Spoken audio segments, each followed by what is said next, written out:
About it, because this guy wants to be president of the United States of America, and everybody knows it.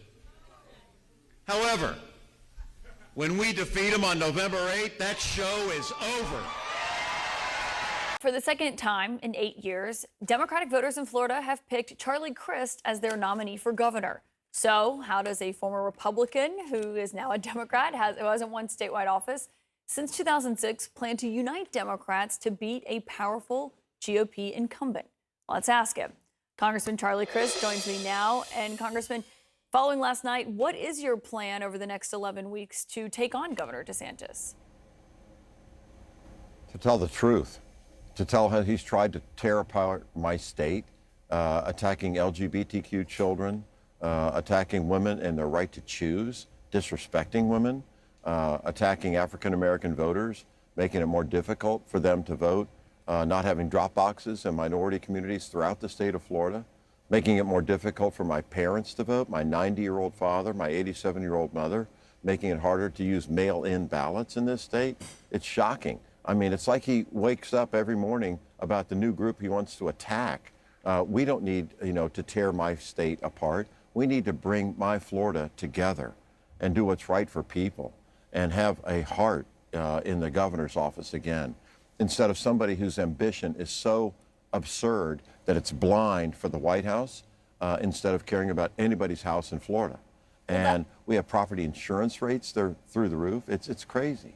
The ambition that you just mentioned, that it's pretty clear Governor DeSantis has, as it's widely anticipated, he will potentially launch a 2024 presidential campaign.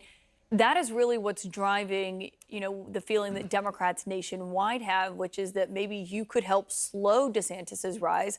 Obviously, that's no small task, because despite how Democrats feel about him, Republicans in the state like him very much. Obviously, he has high poll numbers, pretty much more than any other Republican who is not named Donald Trump. And so I wonder if you view this bid that you are now about to embark on for the next 11 weeks as Democrats' last chance to really stop DeSantis from getting to higher office potentially. It is the Democrats' last chance to stop him.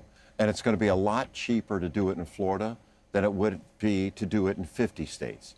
So let's do it now. Let's stop this thing. And I'll give you some other numbers. He's not that popular. What is he, 50% approval? Well, when I was governor of Florida, my approval rating was 72%. I'll take that 22% difference in 2022 any day, and 6 ways to Sunday. I'm going to beat this guy. People don't even know what's going on in the Sunshine State, Caitlin. It's unfortunate, but this guy has attacked everybody, women and their right to choose. Did you see Kansas? What happened in Kansas? That's like Mississippi or Alabama. Florida's a lot different than that. We're a lot more moderate than that. We're a third Republican, a third Democratic, a third independent. Kansas is not. And you see what women in that state did? I've already, as the governor of this great state of Florida, vetoed an anti-abortion bill. I mean, my distinction from him on this issue is crystal clear. Crystal clear. And as long as we do what's right, tell the truth, get help from friends across the country, because if you want to help Joe Biden get a second term, we need to shut Ron DeSantis down in Florida now. It's a lot cheaper. Help us now. Go to charliecrist.com. Today's the day. Now's the time. You want a moment to do what's right for our state and for our country and for democracy? This is it. This is it. charliecrist.com. Help us do it. We're already polling, 1 or 2 points within them. One thing I noticed about your campaign is you seem to be adopting the Biden model of running, which is reaching out to more traditional Democratic voters, taking this stance, not certainly going to the left, obviously. I wonder what gives you the hope, though, that the Democratic brand still resonates in Florida in a general election. It's not the Democratic brand. It's the Florida brand. I'm a Floridian. Floridians want decency. They want kindness. They want good teachers for their schools. They want safe communities for their children. I'm the former Attorney General, the top cop of this state. I know how to do this. I've done it before. I've stood up for women. I've stood up for African Americans. I fought for automatic restoration of rights for 155,000 returning, citizens, returning felons, frankly, because they paid their debt to society, and I like God, and I learned in Sunday school, believe in forgiveness. It's called doing the right thing. Do what's right for people instead of doing what's right for Ron DeSantis' political future. I mean, give me a break. This guy is walking on the backs of my fellow Floridians to try to get to the White House. He thinks my Florida is a stepping stone. Florida is a special place. She is not a stepping stone. And we need to do what's right for the Sunshine State. And what's right for the Sunshine State is to put this guy down on November 8th. But we need people's help across the country, and we need it now. You come help me now, and you won't have to worry about him in 24 because this show is going to be over on November 8th. And we did see a little bit of a CharlieCrist.com. we saw a little bit of a preview last night from Governor DeSantis about how he plans to run against you, talking about COVID restrictions and the way that you framed those during the height of the pandemic. I do have a question, though. You said Florida is different. Would you like to see President Biden? Let me to that point, Caitlin. He talks about the pandemic. You know how many of my Florida friends have died? 80,000 Floridians are dead because of his policies. Dead. Over 6 million of my fellow Floridians have gotten this disease. His great leadership on this issue, because he kept a restaurant open, you don't have to, it's a false choice.